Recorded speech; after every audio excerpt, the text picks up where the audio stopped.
That monster hurricane, the strongest ever on record in the Atlantic Ocean, slamming into the Caribbean already, turning deadly, ravaging islands. And I want to get back to that video. Just listen to the sound as it slams St. Martin. An extremely powerful storm, so many islands getting hammered, many Americans who could not get out in time trying to ride out this hurricane. This satellite image tonight shows the eye of this Category 5 storm fully formed there. At this hour, Irma still tracking right toward Florida, but there are several other states now in the possible path. And I want to show you this tonight. This image coming in, that's the eye again, but in the middle there, that is the island of Barbuda. Authorities there late this afternoon reporting at least 90% of the buildings on that island could be gone now. ABC's Lindsay Janis is in the middle of it all. She leads us off tonight.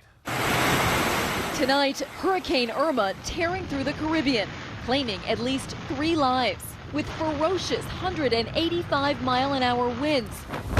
Irma pummeling the U.S. Virgin Islands, home to more than 90,000 U.S. citizens. It is really ripping right now. In St. Martin, the government says 95% of the island is destroyed, buildings shredded, even the airport damaged.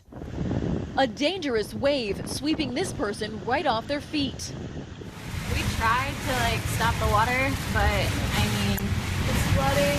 Lauren Mayo is one of 5 women on a fitness retreat trapped in her hotel. We're on the 6th floor, so the flooding is kind of amazing because the wind and rain are just bringing it through the sliding doors. Newlyweds Sarah and Scott Riggins locking themselves in the bathroom. We've got the wind going about 100 miles per hour. You can really hear it outside, shaking the doors. This image showing Barbuda right in the center of Irma's eye. The Prime Minister saying some 90% of the island's buildings are destroyed.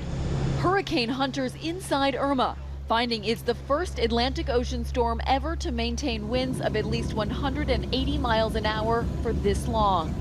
It's 10 a.m. here in Puerto Rico, and Hurricane Irma appears to have arrived. We've got some very powerful winds, rain, and surf. San Juan, a ghost town. The governor warning people not to go outside under any circumstances, saying the island has never seen a hurricane like this before. More than 1,000 in shelters. We don't know what's going to happen. It's scary, and I pray for everyone that's out there don't want to leave their homes. And Lindsay Janis joins us from San Juan, Puerto Rico tonight. Lindsay, we can see the effects right there behind you, and more than 500,000 without power there already. Yes, David, the head of the power company says it could be between 4 and 6 months before power is restored to some of those areas.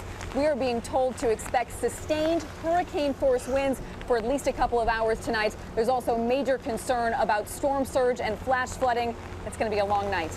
David? All right, long night indeed. Lindsay Janis and our team there in San Juan, stay safe tonight. And as we told you last night here on the broadcast, we were looking at 2 possible scenarios for Florida. Tonight, a much clearer picture here. The new models are now in, and also North and South Carolina declaring states of emergency. So let's get right to Chief Meteorologist Ginger Z tonight. She's been tracking Irma with us all afternoon in the newsroom. And where is Irma right now? Irma is northeast of San Juan, Puerto Rico by about 50 miles. That center of the eye, which the eye is about 20 miles across, is moving west-northwest at 16. So San Juan, my primary concern for that part, and Puerto Rico, the northeast corner, flash flooding. But now as this moves on, with 185-mile-per-hour winds still, the pressure, David, is actually dropping. So we could still see strengthening yet tonight. That's what's so frightening. Looking at these hurricane warnings, the Turks and Caicos, the southern Bahamas now in them, even Freeport and Nassau into the hurricane watch. Turks and Caicos through the southern Bahamas could see up to 20-foot storm surge. These are islands that only have elevation of a couple of feet. The timing, Thursday into Friday. Friday into Saturday, it's just north of Cuba. Saturday into Sunday, it moves toward Florida. And Sunday afternoon, we have a Category 4 in this scenario sitting over Miami. Storm surge there, heavy rains, incredible power with winds, up to 3. So it stays very strong in this. I want everyone to pay attention to the cone, though, because still looking at Georgia and South Carolina.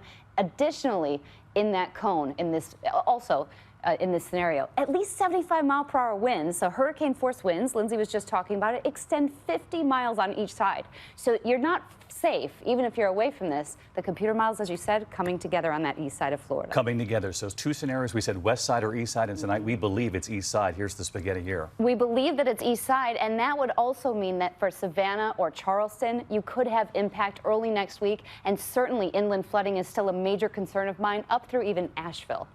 All right. Ginger Z with us again tonight. You'll be with us straight through the whole hurricane. Thank you.